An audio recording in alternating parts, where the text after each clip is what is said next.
All right. So thank you everyone. Thank you, Emmanuel, for the introduction. Yes, as mentioned, my name is Oluwatosin. Okay. Just to keep everyone off the suspense a bit, I'm just gonna put on my camera so the section can be a little bit interactive, and then we can you can see me and hopefully understand what we are here to do today. Right. Hi everyone. This is my ugly face. This is my ugly face, but I'm sure we're all good and I'm sure we're doing fine. So basically I've got like few slides today that we'll be looking at because of our time. I think I'm just only given about 25-30 minutes thereabout, but yeah. But I made up few slides, so which is going to be interesting, and I'm hoping you don't find my slides boring. So we're doing a lot of talking as well, and a lot of question asking as well. So I'm expecting people to interact because I know in sections like this, people don't really one, people don't like turning on the cameras, people don't also like speaking or like or muting their mic. But well, we would in the course of this webinar, hopefully people would speak. So I will dive right into it and without wasting much of our time. So we're talking about upskilling and reskilling in the age of AI. Now that's the topic that was given to me, right? But you can see I have something else written below, which is AI workforce, a new era. So basically, this is what AI entails right now. Just solely how we can integrate artificial intelligence into the current work era we have.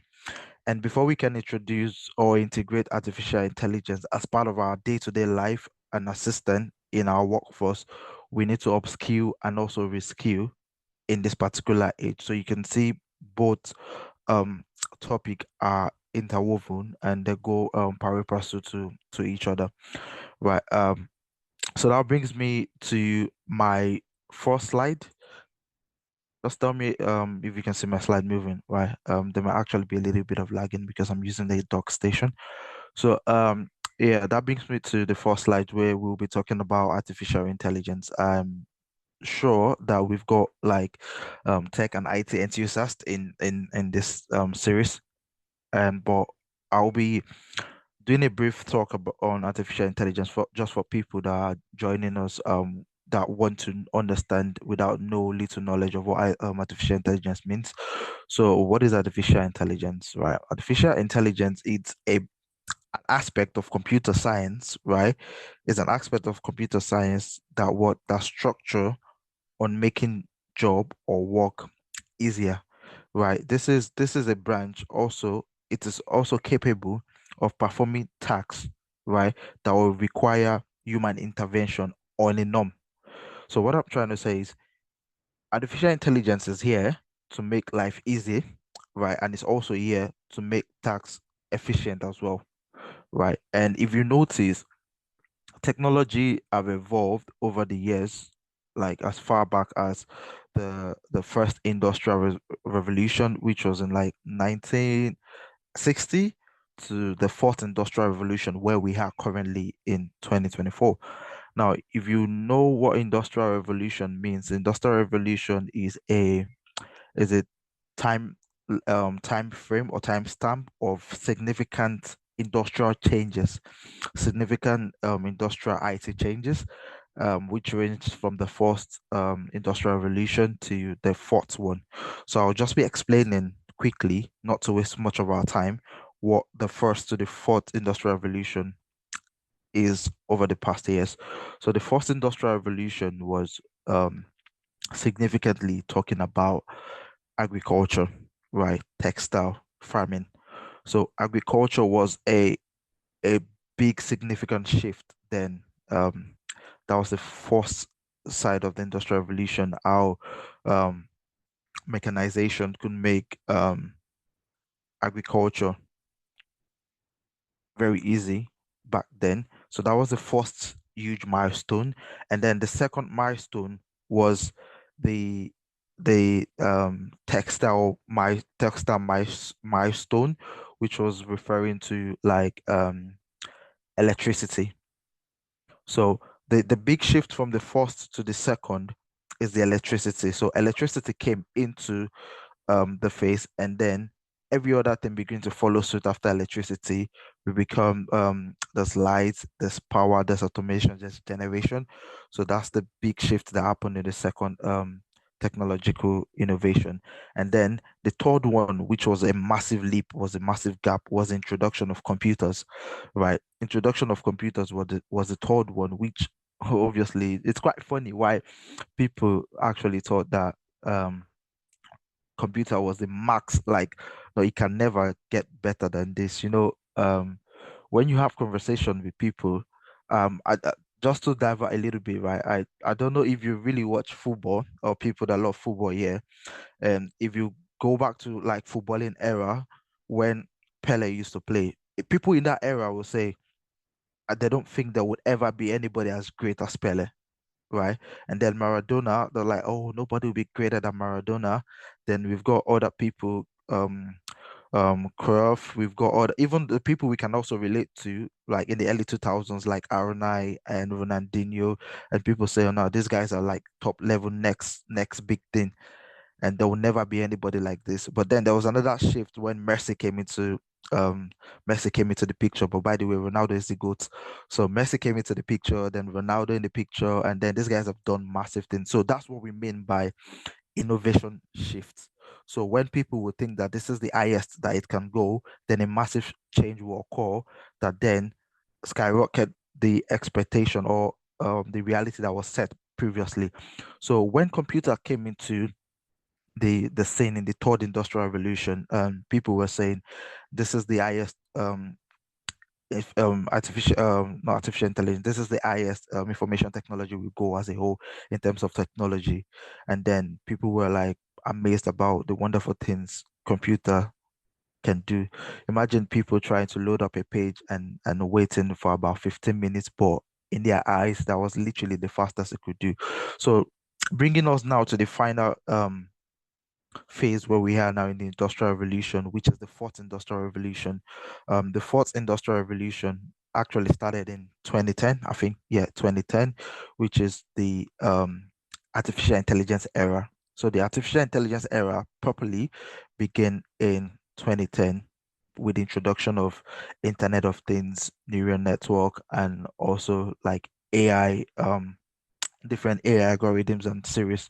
So this is a big leap that we have currently, and everything that we are seeing right now was built on the premises of what the change that happened in 2010, which is the artificial intelligence coming as an integration to computer. So without boring us through the whole going back in time, trying to make us understand how artificial intelligence relates to information technology and how it all started, right? And we can also discuss about the current impact of artificial intelligence. I would say, I always say to people that artificial intelligence is here for good, right? Obviously, no one can stop it, it's here to stay, but is also here to make our work easier. It's also here to make our life very, very easier.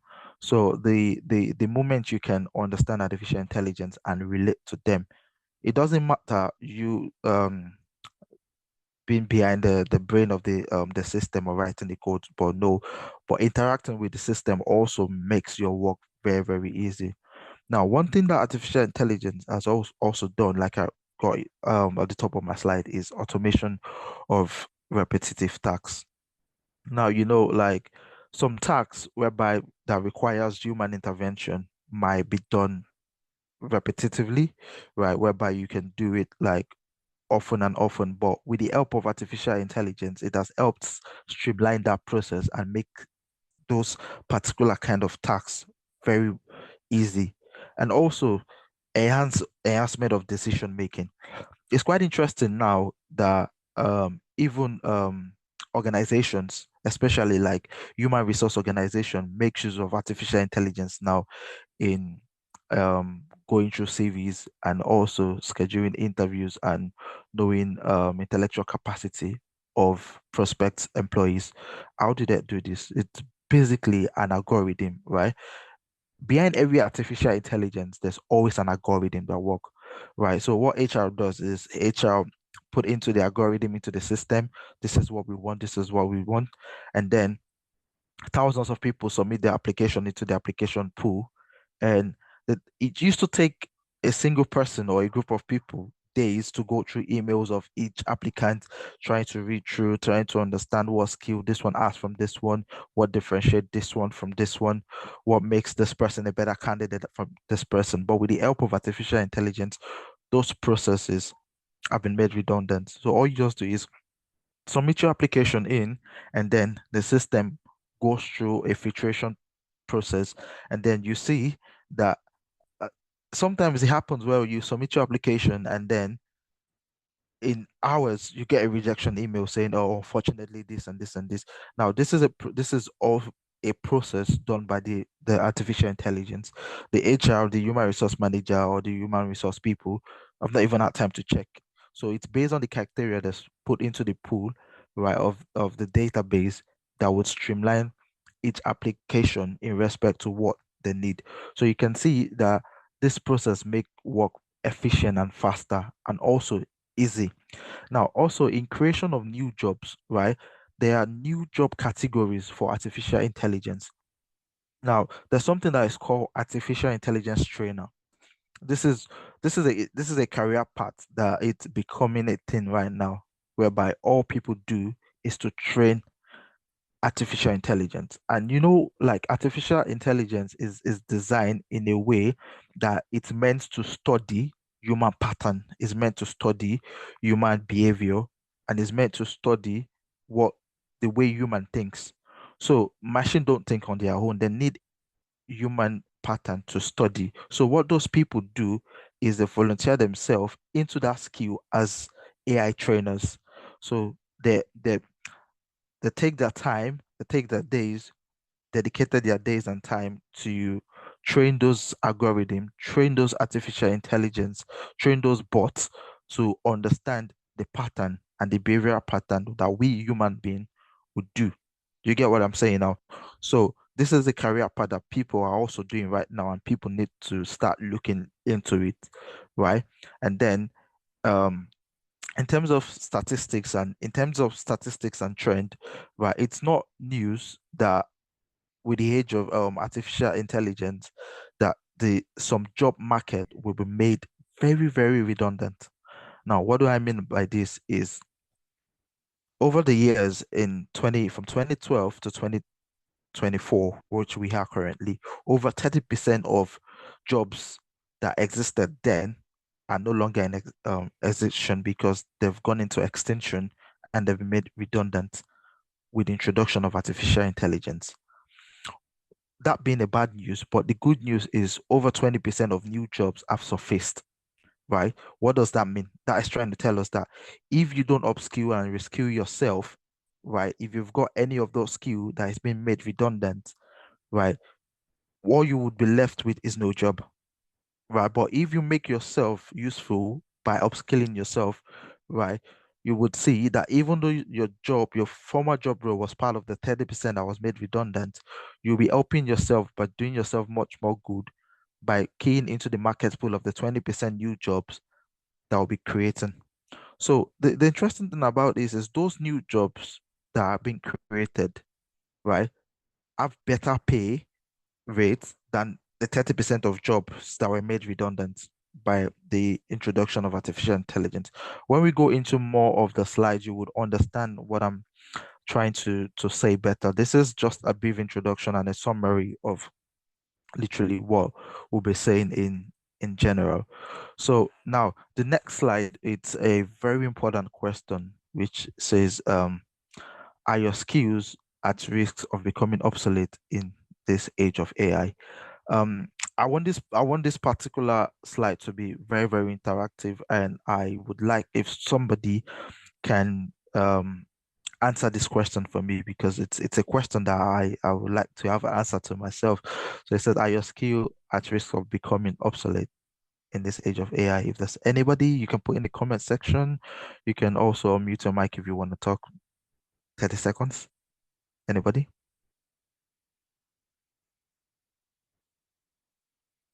Anyone? No, this is the time where people always get shy and nobody wants to talk. It's quite understandable. I do that myself. I do that myself. So it's very understandable. Right. So just to answer that question, the answer is yes and no. Yes, in the term of if you do not improve yourself, if you do not upskill yourself, right, your skill become obsolete, which is also we can also say your skill will become very redundant, right? And then you will find out that in little or no time you'll be out of job, right? I know this is bad thing to hear, but the good thing is if you upskill yourself as well, you won't run out of job. There's what I call there's this general word that's called hot cake. Hot cake is when you have a skill that is in demand. So there's difference between having a skill and having an in-demand skill. An in-demand skill is you looking at the current pattern of wave of industrial changes or technological changes, right? And aligning yourself in that particular wave. Now, my next slide explain but stress a little more of that. It's so this is a picture. Now, back in the days, the people that work here, for those that don't know, this is a telecommunication operation center whereby when you want to make calls, it goes through the center first and then patch you in to the person that you want to call. So anybody that works here, then right, is a big forget it, you've made it.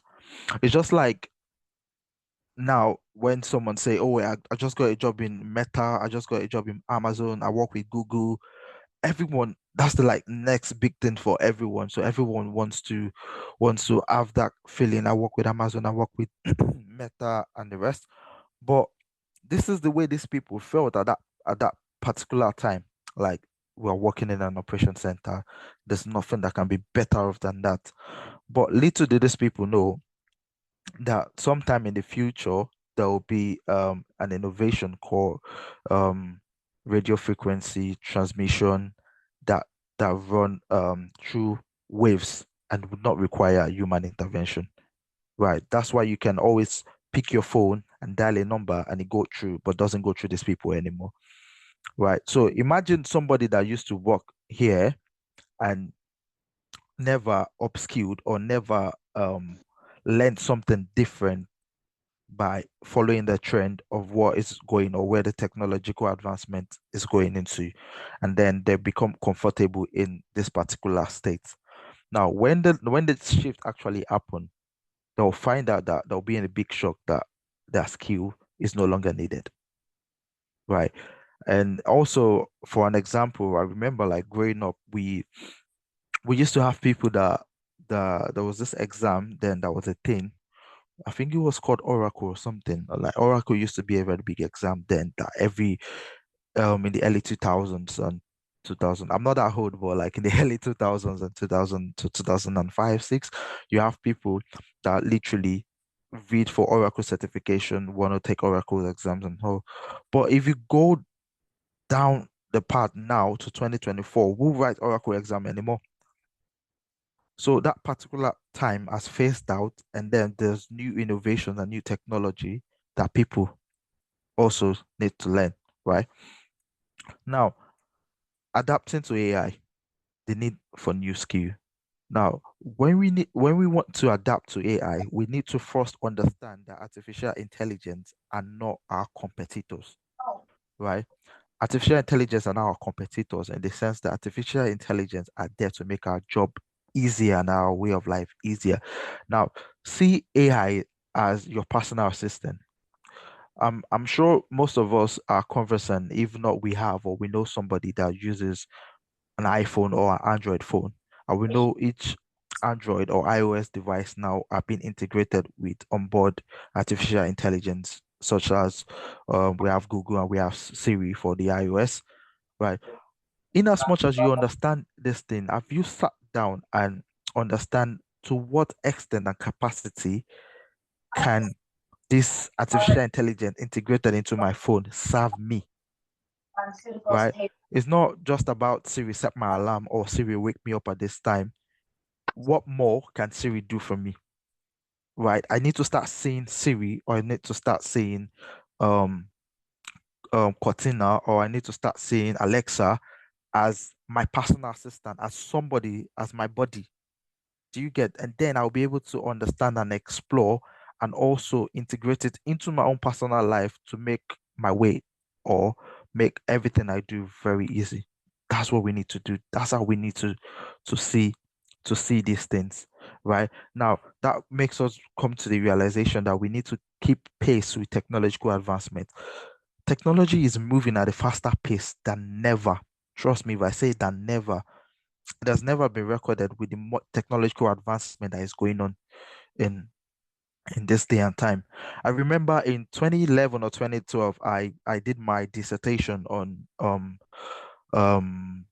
VANET, which is called Vehicular Adult Networking, which uses Internet of Things. So basically, what that means is how vehicles communicate with roadside structures, roadside alerting structure, how your car can be moving, and also pick signals, how your car can detect collision, how your car can do this. Now, this back then in 2011, these things just started and they were still in the test form. So we did not have self-driven cars like we have now. Also, we did not have cars that were also communicating in real time to roadside infrastructures and also all the vehicles in front of them. But you would notice now that everywhere you look left and right, there's an electric vehicle, there's a vehicle that can detect collision, there's a vehicle that can detect even advanced, right, detection.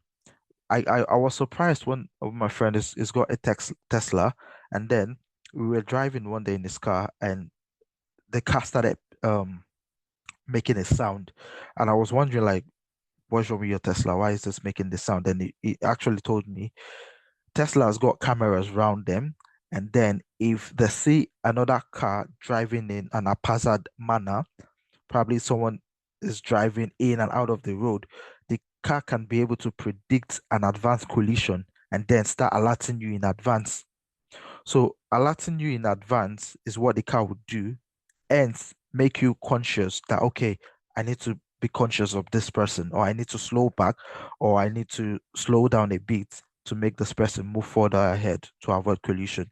Now, this is the beautiful thing that artificial intelligence has grown. This is the beautiful thing that artificial intelligence has done and will be doing in the nearest future as well. Now, I know people always have this fear when there's AI, what would happen to my job? What will happen to my job when a massive technological advancement come? I'll give you an example. Um, when I started out with my company, right, where I currently work, we use this there's what they call the on-site database, where we've got all our databases in a data center somewhere. So the data center is somewhere in Milan, in Italy, where all our information are kept. God forbid something happens to that data center, we lose all our information. But yeah, that's our primary source, but we have it backup because you obviously need a secondary backup database. But it doesn't it doesn't stop the fact that your primary database is gone. Now, 2 years ago, we made a big shift, right? By moving all our infrastructure to the cloud. Now, the cloud is as a result of the technological advancements IT has done in line with artificial intelligence, right? Now, there are people that works in the on-site database center. All they do is wake up, go to the database, check the temperature, check if everything is all right, check if the servers are working, check and do this. So on a day-to-day, because it's a network operation center, so it runs 24/7, right, on the shift pattern. So those are the what people do on a regular every day. But then when we decided to migrate to the cloud, we found out that these people job will become redundant. which is truth, because we would not operate on a software as a service, right, with AWS, which is Amazon, or Azure, which is Microsoft.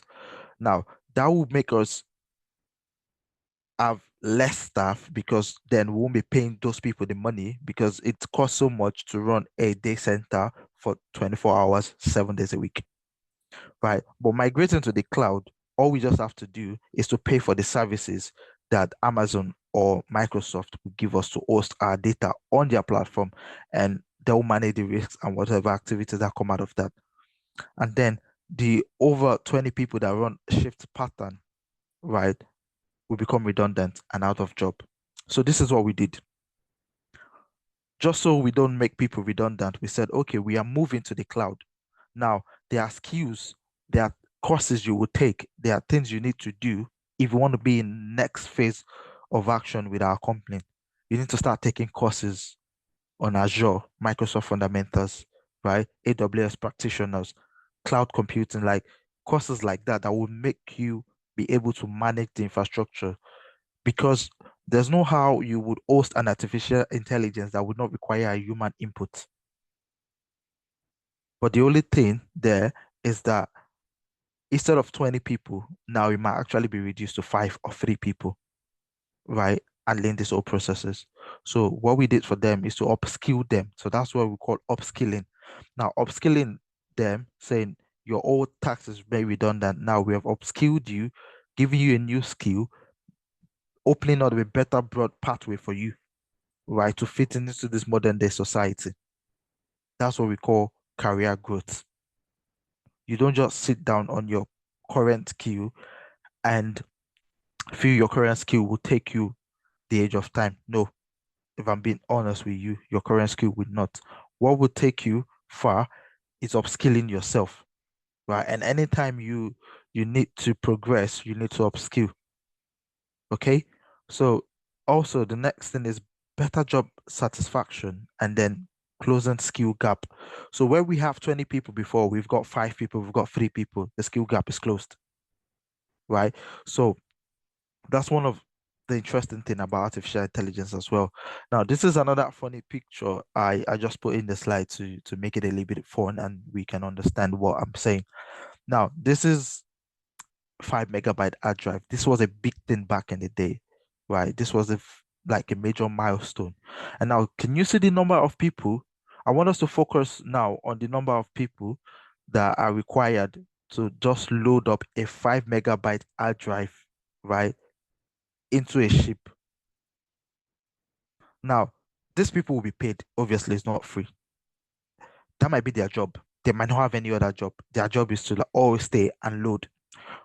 But now, what we have is you won't be surprised if you have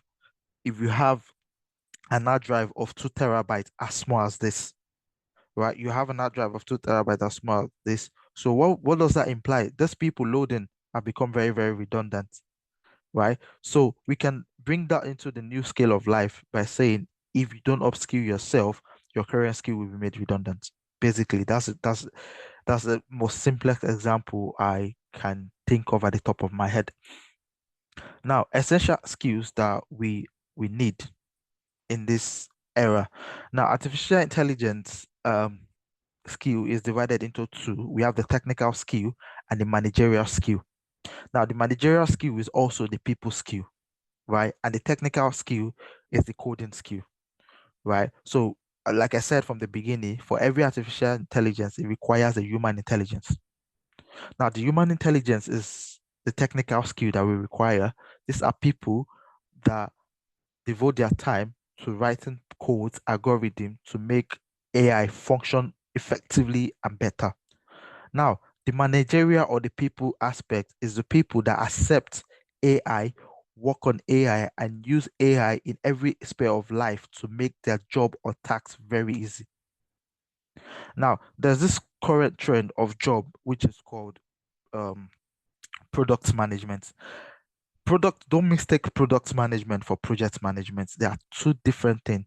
Product management uses solely artificial intelligence softwares like Jira and Scrum and Agile to what what they do is to just like inculcate every artificial intelligence or every bot they can get, integrate it into making workflow very easy and building up visualization. That's just it, right? Now, so technical skills, if you want to go into, if you want to learn the technical part of it, I won't lie to you, you literally have to know how to code. As little as it might be, you literally need to know how to code, right? And also code interpretation is key because if you don't really have the basic fundamental understanding, how would you interpret, right? We've got career path like software testers, right? What software testers do is for every bot or every software that is created or every AI that is created, there are people that run through the test, going through lines of code, making sure there's no error, right? Because a little bit of error, I don't know how many of us are conversant with sci-fi movies where they'll tell you AI will take over the world, then they will lose control, they'll start killing people, things like that. So this thing need to be checked as well.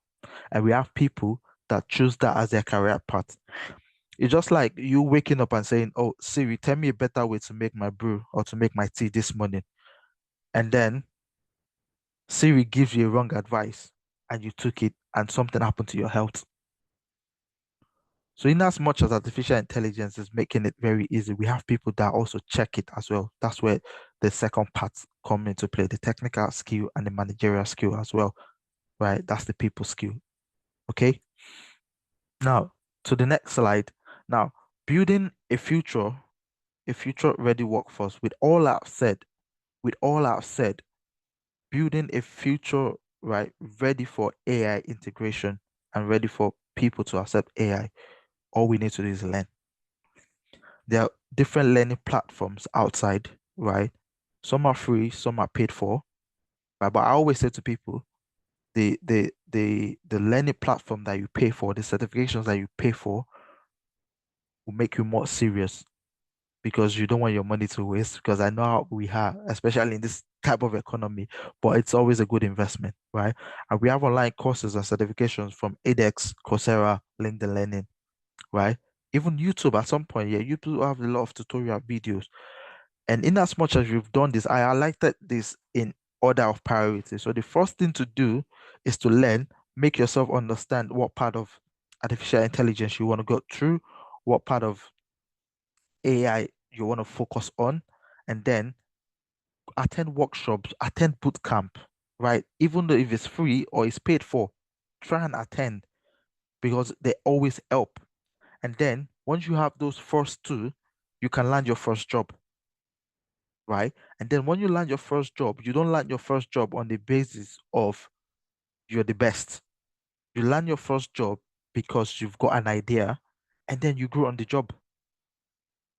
For every job you change, for every job role you change, you are better off than where you used to be because you've learned something different, right? So that's what I would say. Identify it first, study about it, attend sections, workshops, boot camps, and then apply as soon as you've got the skill, right?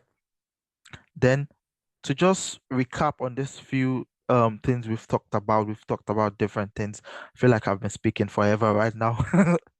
But just know AI is there, right, for digital transformation. Right. This is the transformation impact of all AI. It's critical important that we also upskill and reskill ourselves, right? Learning, upskilling is the best thing. I felt like if I had to come here to just talk about this, my slide should have ideally be just one slide, which is called upskill and reskill, right? Every other slide fall under upskilling and reskilling. We can go on and on talking about upskilling and reskilling, right? Because that's the major thing. That's the thing we need for every career path you want to focus on. If you want to go into tech deeply, you need to upskill yourself, right? And then in summary, I'll be ending it with this particular quote. It says, "The future belongs to those who learn more and combine them in creative way." So when you learn and you relearn, the future is yours. You can never, nobody can. Nobody can take whatever you learn from you. Nobody can take your skill from you. If you made redundant or you're illegally disposed in your current job, your skill is still your skill. Your skill will find another one for you. So far, you've got the right skill that is needed. With that, I would say thank you everyone for giving me this time, for listening to everything I have to say, and also for being attentive as well. Thank you so much. And I think I would have to pass it back to Emmanuel. I think he's gonna take our questions if we have questions, if we want to also like but then don't let me take Emmanuel's job. Emmanuel, I'll pass it over to you now. Thank you so very much. All right. Wow, wow. That was wonderful. So it was really, really educating and insightful. We really, really appreciate everything you spoke about. What really, really caught my attention was when you said AI is not our competitor. Like AI is just here. We just have to adapt and skill ourselves um, to the level where we'll be able to showcase our skills and put our expertise to work. So with this, we've come to the question and answer session. So if you have a question, you can just unmute and ask your question. We have okay. Okay, I can see Dr. Lushola Kudaisis, and okay, you can go, man. You can ask your question.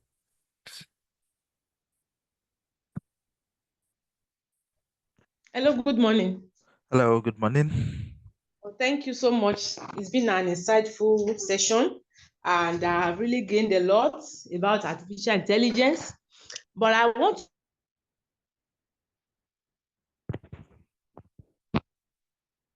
No, I think we lost audio. Sorry, we can't hear you.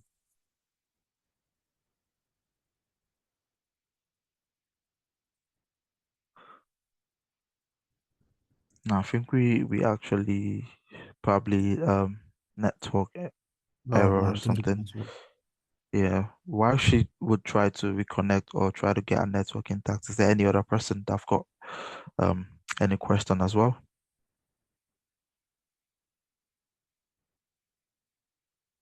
That also reminds me, lest I forget, I talked about a particular new trend of job that requires people training artificial intelligence. So I have got a link which I'm going to put in the chat right now. It's a link to a job. It's an online job where if you apply and you get shortlisted, all you just need to do is train artificial intelligence and get paid, like answer questions, do calculations, and then you literally get paid from training artificial intelligence. Emmanuel, am I okay to put the link in the chat? Sure, sure, sure. Okay, just bear with me You can. all right, I'm just gonna put the link in the chat. Right, so I have people that do it as well. I do it myself as well, and we make money from the number of questions and the number of bots you train. So it's nothing illegal. It doesn't require referral. It's a genuine complaint. So just pasted the link in the chat. You can go through the link, read the terms and condition, and see if you qualify to partake in the activities.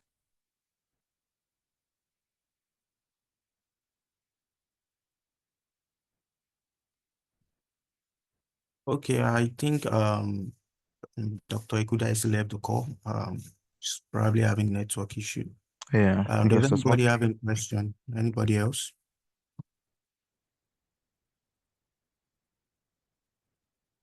Hello, good morning. Okay. Hello, good morning. Good morning. Mm, Okay, please, is there any limit to what artificial intelligence can do?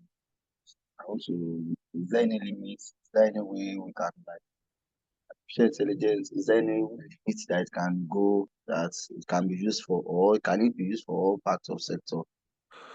Right. To answer that question, there's no limit, if I'm to very, very honest with you, because researchers are going every day to break new barriers, right? And also, I met somebody last year who is a doctor, and except to me, I'm an online doctor. Like, I've never had somebody, an online doctor. All it does, perform consultation, perform surgical process remotely. I've never seen it in my life. Perform surgical sections remotely, right? And this is how far, and I don't know if I'm permitted to use the word, how crazy artificial intelligence is right now, right? They've gone beyond mere thinking. They are on another skill right now. So I would say to you that there's no limit artificial intelligence cannot do, which is why government now have started to bring out regulations, right? So there's a government regulatory body now that regulates artificial intelligence because the government have realized that if they don't put this thing under check, artificial intelligence would literally rule over the world, right? 2 years ago, when ChatGPT came out, I know most of us are familiar with ChatGPT. When ChatGPT came out and it was not regulated, right? It was an open AI. We had people in the first few days where it was launched, people were asking ridiculous questions, how to make bomb, how to how to hack into a backend system, how to do this, because it was not regulated at that point. The AI was literally giving people answers how to make real-time bomb, how to make um C1s and the likes, right? Before the government had to step in and say, no, there are things that need to be regulated at this point. Because if you don't regulate them, there's no limit to what distance can do. Okay, thank you very much. You're welcome.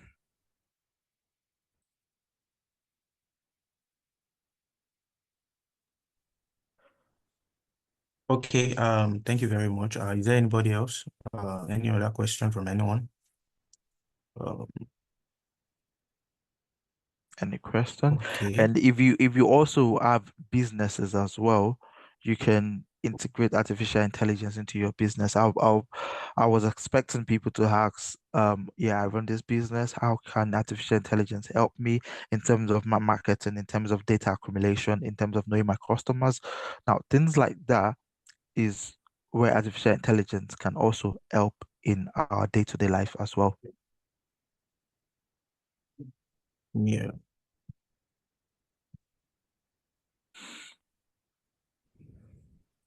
Okay, in the absence of no other question, I'll come to the end of today's webinar. I want to extend our heartfelt gratitude to our guest speaker, Mr. Rotimi Tosin. He's a friend of the house, and he's a very busy person, but he just had to make time to either call. I hope when we call you again, you'll always be there to assist us, help us. I'm a friend of the house. Anytime, just let Yeah. me know the schedule in advance. Okay. Thank you very much. I also want to appreciate everyone. Some people have left already. Everyone on this call, you're all special to us, and it's a nice time to have you on this call.